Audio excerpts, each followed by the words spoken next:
L'autre jour, je vous avais sorti une vidéo sur les mangas Pokémon, qui vous a d'ailleurs énormément plu. Donc, de rien.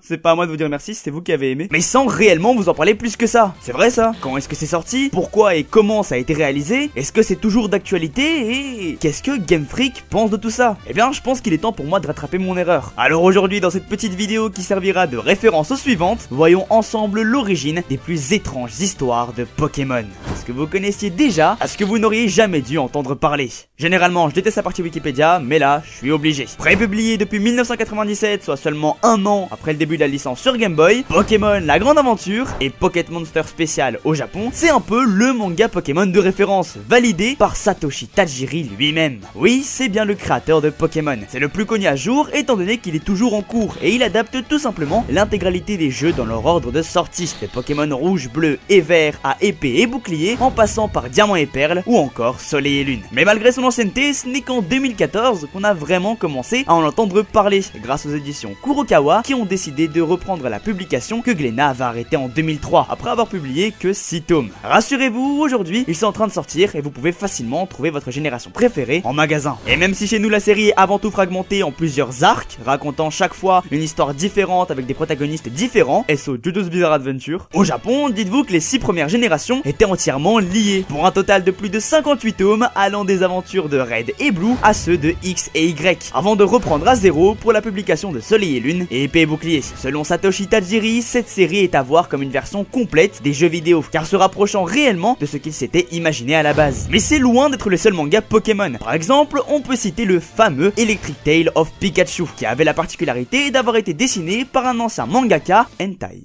Et croyez-moi que le book s'est pas gêné. Dites-vous qu'aux États-Unis, ça a été le premier manga Pokémon à être publié, donc l'image de la licence devait pas être ouf. Mais à côté de ça, sinon ça reprenait simplement les aventures de Sacha, Pierre et Ondine dans l'animé, mais en beaucoup plus condensé pour un total de 4 tomes. Il y avait pas mal d'idées inédites, comme le fait que certains Pokémon semblaient fusionner avec leur Pokéball, que certains d'entre eux étaient tout simplement terrifiants, et que le professeur Chen avait une dégaine d'acteur porno. C'est pas fou, hein, non. Bref, il en reste pas mal, pour la plupart bien osef, de ceux qui racontent les aventures mignonnes et colorées de Pikachu à la simple adaptation des films pour faire plus de tunas, en passant par des histoires tellement osef qu'il est impossible de trouver le moindre résumé sur internet. Caca dans des raviolis. Vous comprenez maintenant pourquoi Satoshi Tajiri appréciait la série des grandes aventures. Bon, à présent, on va s'attaquer aux séries un peu plus sombres, celles dont je ne parlerai jamais dans ma série de comparaison étant donné que elles ne sont issues d'aucun jeu vidéo. Pokémon Horizon est un manga sorti en 2017 au Japon et qui nous conte les aventures inédites d'Akira, un jeune homme de la famille du professeur Euphorbe à qui il vient rendre visite à Alola pour les vacances d'été. Seulement après avoir sympathisé avec un étrange rocabo possédant une pierre autour du cou, il s'est mis en route sous les conseils du professeur Euphorbe pour réaliser son rite du tour des îles. Ainsi, accompagné de Rocabo et de Mana, une jeune fille possédant un brindibou, Akira part à l'aventure à travers tout Alola, non sans croiser la route de Tokyo, un garçon accompagné d'un type 0, ainsi que la team Skull qui... Ah bah non, c'est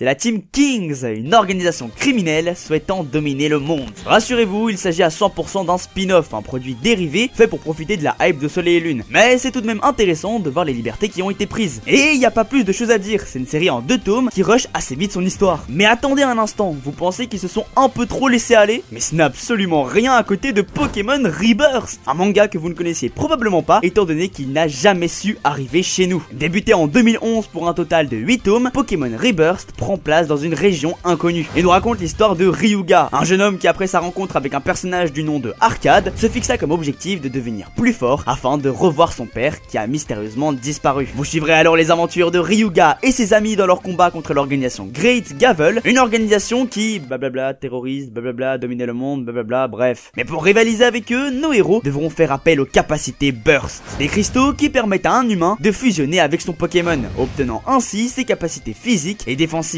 Capacités que nos Burst Warriors, j'ai rien inventé, c'est comme ça que ça s'appelle, devront apprendre à utiliser correctement s'ils veulent atteindre leur objectif. Et oui, parce que si le dresseur n'est pas accepté par son Pokémon, sa vie peut être gravement mise en danger. Et donc, pour retrouver son père, Ryuga n'aura d'autre choix que de se montrer digne de Zekrom.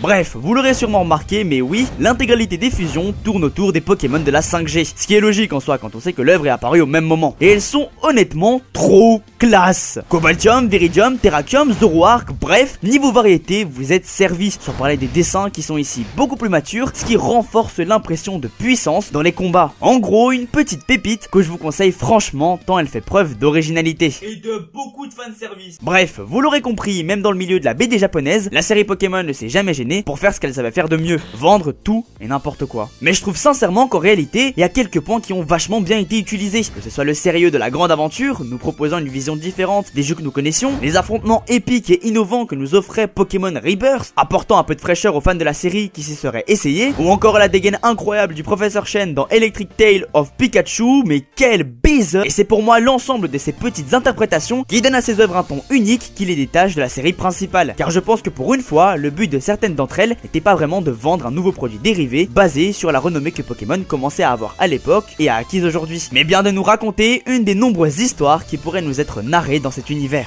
En gros, comme dit dans ma vidéo sur le sujet, des mangas faits par des fans pour des fans. Mais au vu de certaines d'entre elles, je pense qu'on n'est pas tous fans de la même chose.